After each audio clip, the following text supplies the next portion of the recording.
Selamat berjumpa para peserta didik di pembelajaran Bahasa dan Sastra Indonesia. Kali ini kita bertemu di pembelajaran mengenai kebahasaan artikel.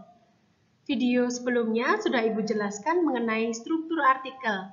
Maka untuk lebih memahami secara utuh mengenai artikel, kita akan membahas mengenai kebahasaan artikel.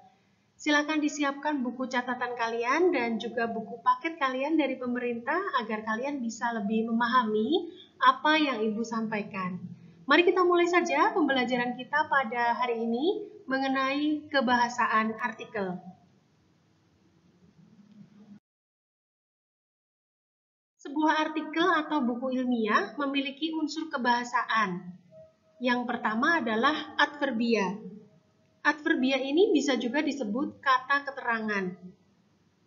Nah, kegunaan dari adverbia atau kata keterangan ini adalah untuk meyakinkan pembaca, untuk mempertegas mengenai opini yang disampaikan.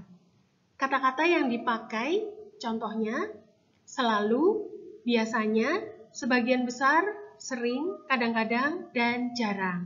Hal ini dipakai agar pembaca semakin yakin mengenai opini yang disampaikan dari penulis.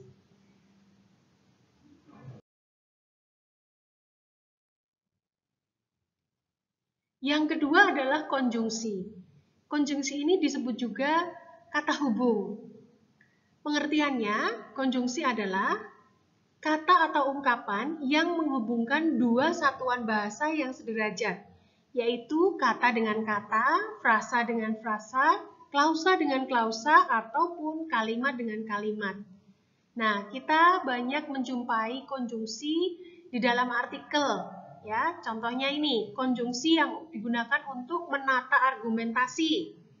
Contohnya kata pertama, kedua, ya. Jadi ada opini yang disampaikan, argumen yang disampaikan itu ditata dengan kata pertama, kedua, berikutnya.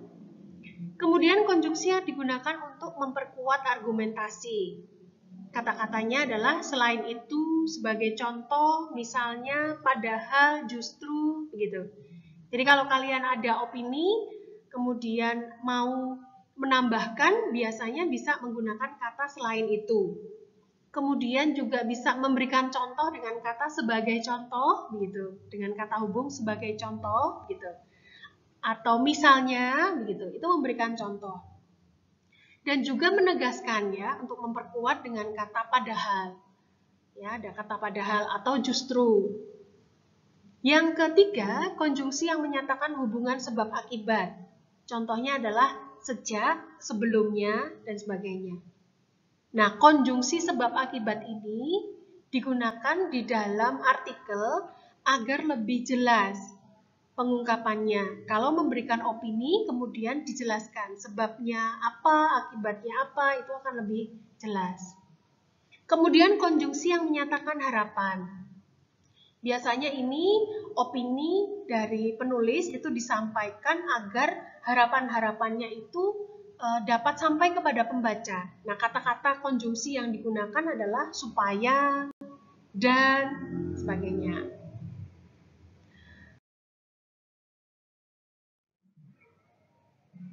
Yang ketiga adalah kosakata. Kosakata adalah perbendaharaan kata-kata. Jadi supaya teks itu mampu meyakinkan pembaca, diperlukan kosakata yang luas dan menarik. Biasanya konten teks yang menarik tersebut mencakup hal-hal berikut. Yang pertama, aktual. Jadi kata-kata yang dipakai itu biasanya aktual ya, sedang menjadi pembicaraan orang atau baru saja terjadi. Kemudian fenomenal, yakni luar biasa, ya dapat dirasakan oleh panca indera.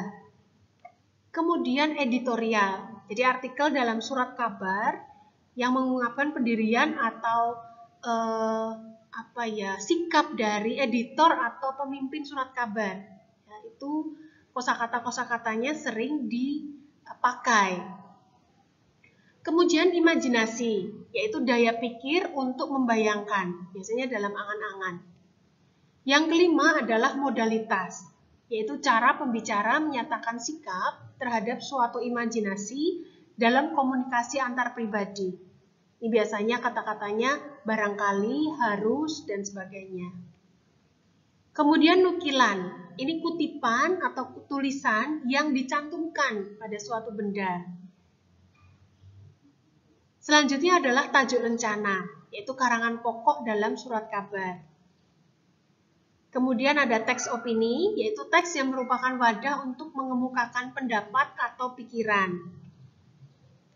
Dan yang terakhir adalah keterangan aposisi, keterangan yang memberi penjelasan kata benda. Jika ditulis, keterangan ini diapit dengan tanda koma atau tanda pisah atau tanda kurung.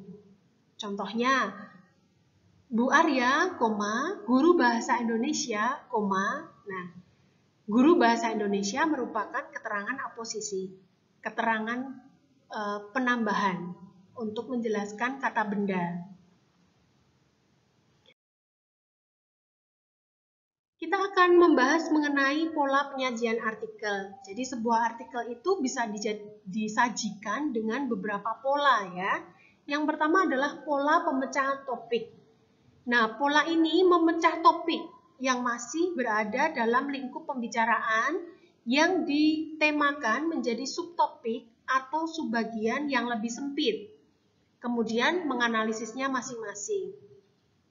Jadi ketika ada topik yang dipilih, kemudian topik ini dipecah menjadi sub-subtopik yang lebih sempit, kemudian dianalisis satu-satu per subtopik atau subbagian yang lebih sempit itu tadi. Yang kedua, artikel ini disajikan dengan pola masalah dan pemecahannya. Ya, jelas bahwa disajikan masalahnya dulu, baik itu masalah pokok maupun beberapa, boleh. Kemudian masih dalam lingkup pokok bahasan utama ya, dianalisis sesuai dengan pendapat pakar atau ahli terkait dengan bidang ilmu yang bersangkutan.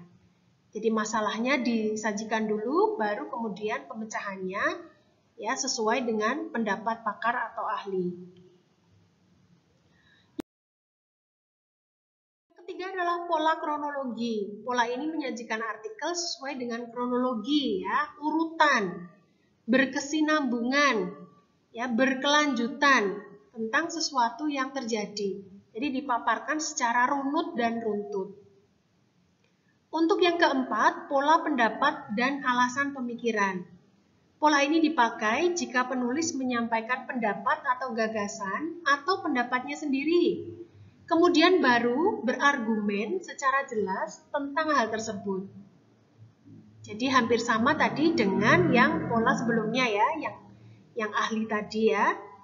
Nah, kalau yang pendapat atau alasan pemikiran ini dari penulisnya, bukan dari ahli.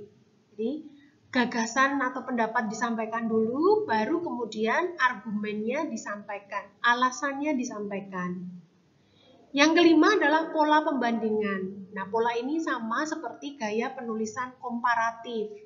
Compare berarti membandingkan.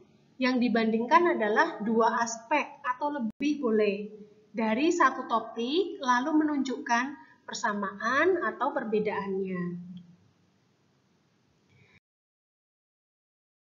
Demikian pembahasan kita mengenai kebahasaan dari teks artikel dan juga ada sedikit informasi lain mengenai pola penyajian teks artikel.